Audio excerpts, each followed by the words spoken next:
Unit 1, Lesson 7, Adding and Subtracting Rational Expressions. So adding and subtracting rational expressions is very similar to adding and subtracting fractions. And if you can remember, to add and subtract fractions, the fractions need to have common denominators. Okay, so we're going to do that here in this lesson. So let's get right into some examples. So in the first question, we have 2x divided by 3 plus 5 divided by 4. So obviously they have different denominators. So let's ask ourselves, so we need a common denominator. So let's ask ourselves, what is a common multiple between 3 and 4?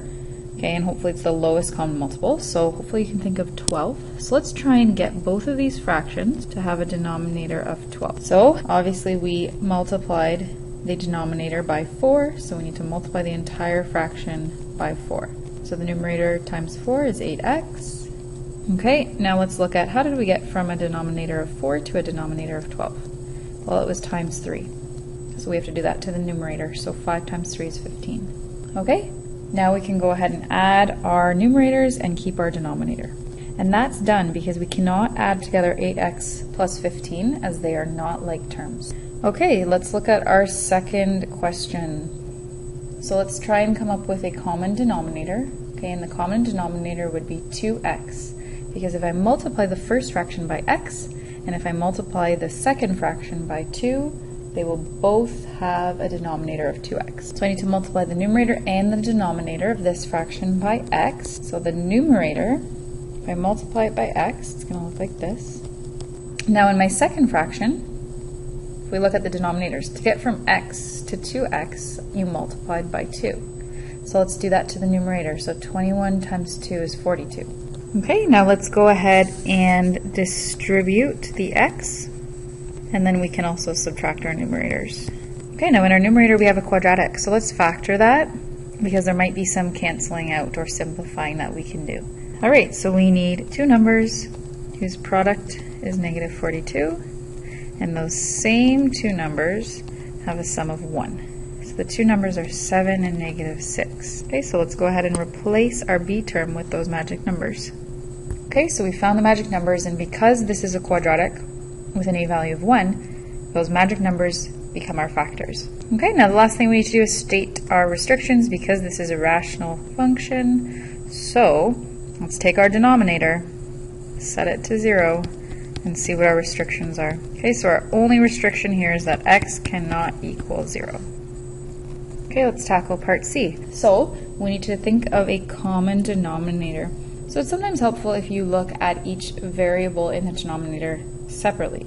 So in the first fraction, we only have an a, but in the second fraction, we have an a squared. So let's multiply our first fraction by a over a so that we can get an a squared in our denominator as well to be identical to our second fraction. Now let's look at the b's. Okay, this fraction has a b squared. This only has a b. So if we multiply our second fraction by b over b, it will also have a b squared. So our common denominator here in this situation is going to be a squared b squared. Okay, so to get from a b squared to a squared b squared, we multiplied by a. So let's multiply our numerator by a as well. Okay, to get from a squared b to a squared b squared, we multiplied by b. So let's multiply our numerator by b as well. Okay, now let's add our numerators together. And now let's common factor our numerator. All right, now let's figure out our restrictions. So just by looking at this, right, this is the denominator of the factored form of the rational expression. So obviously a cannot be 0 and b cannot be 0. Because if either a or b was 0, then the entire denominator would turn to 0. Okay, and if you wanted to know the math behind that, you would just set a squared b squared to 0 and solve for a, okay, and you'd get 0. And if you were to solve for b, you would also get 0. Okay, our last one here. So we need to get common denominators. So our first fraction has a 2n plus 1, but is missing an n minus 3. And our second fraction has an n minus 3, but is missing a 2n plus 1. So our common denominator here is 2n plus 1 times n minus 3. For our first fraction, to achieve this common denominator, we multiplied the denominator, the original denominator, by n minus 3. So let's multiply the top by n minus 3. Okay, now in the second fraction, we obviously multiplied our original denominator by 2n plus 1. So we need to do that to our numerator as well. Now let's simplify using distributive property, and now let's add the fractions together because they have common denominators. Okay, now we can combine some like terms, and now let's go ahead and factor this. So I need two numbers whose product is 12, and those same two numbers have a sum of -1. What are the two numbers? 3 and -4. Okay, so let's replace our b term with those magic numbers. Okay, now let's factor the numerator. So let's factor by grouping. And finally, let's clean up that numerator. Alright, so we have no canceling out, but let's figure out our restrictions. So let's take the factors in our denominator, set them equal to 0, and see what our restrictions are. So, in this question, n cannot equal -1/2 or +3. So there's our simplified version and our restrictions. So to figure out a common denominator, sometimes it's good to figure out what is missing from the denominator so that it would be similar to the other one. Okay, so what is this denominator missing from this denominator? Well, they both have an x plus 2, but this first one is missing an x plus 5. Okay, so let's multiply the numerator and the denominator in that first fraction by x plus 5.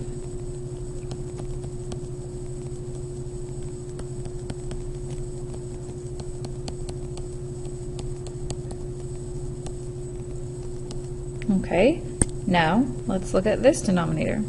What does the first denominator have that this guy does not? Well, he has an x plus 2, but he does not have an x minus 1. So let's go ahead and multiply the numerator and the denominator of that second fraction by x minus 1. Okay, now we have common denominators, so we can add the numerators together. Okay, let's simplify the numerator. Let's common factor the numerator to see if there's anything that we can cancel out.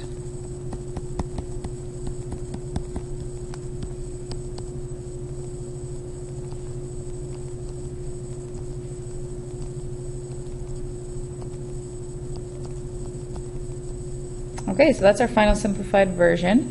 Now let's add in our restrictions. So we want to take our restrictions from the factor denominator. So x cannot equal -2, +1, or -5. Alright, so to figure out common denominators here, we need to factor our denominators first. To factor this first denominator, I need two numbers whose product is 12 and whose sum is 8. So that's going to be 6 and 2. And because a is 1, we can just write them as our factors. Okay, to factor the second denominator, we need two numbers whose product is -24 and whose sum is 2. So that's going to be +6 and -4. Okay, now let's get these to have common denominators. What does the second denominator have that the first denominator does not? Okay, that second denominator has an x minus 4 and the first does not. So let's multiply the numerator and the denominator of the first fraction by x minus 4.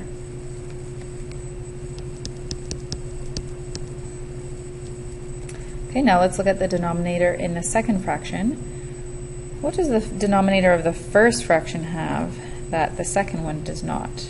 Okay, they both have an x plus 6, but that first fraction has an x plus 2, and the second fraction does not have an x plus 2 in the denominator.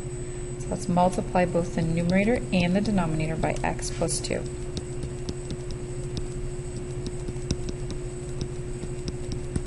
Okay, now we can add these two fractions together.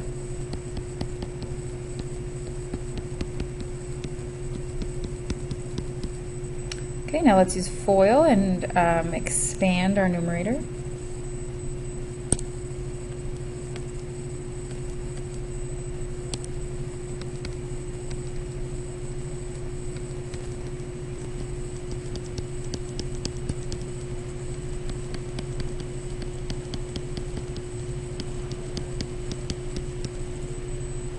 Okay, let's combine like terms in the numerator.